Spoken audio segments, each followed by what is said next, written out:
Manchester City-Real Madrid, l'analyse vidéo de la masterclass de Bernardo Silva. Après un match aller, 1-1, au Santiago Bernabéu où le Real Madrid et Manchester City s'étaient quittés dos à dos, les Citizens ont largement prouvé leur supériorité à l'Etihad Stadium, 4-0.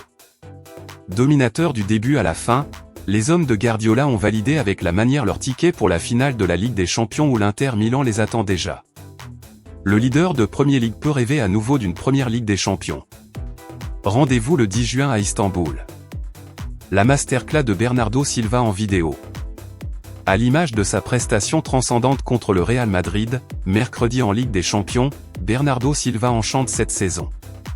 Devenu indispensable à Pep Guardiola, le Portugais vit peut-être ses dernières semaines à Manchester.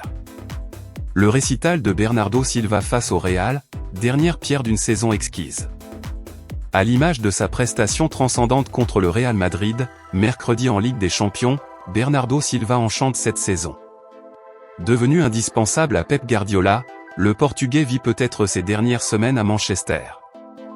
22e du Ballon d'Or 2022, Bernardo Silva pourrait faire aussi bien, voire mieux, que son meilleur classement datant de 2019, 9e.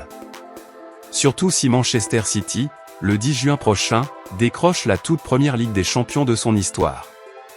Derrière les deux vengeurs masqués Erling Haaland et Kevin De Bruyne, héros incontestés du but et de la passe, Bernardo a revêtu l'habit du plus fidèle des serviteurs tout au long de la saison, toujours prêt à se battre pour l'équipe.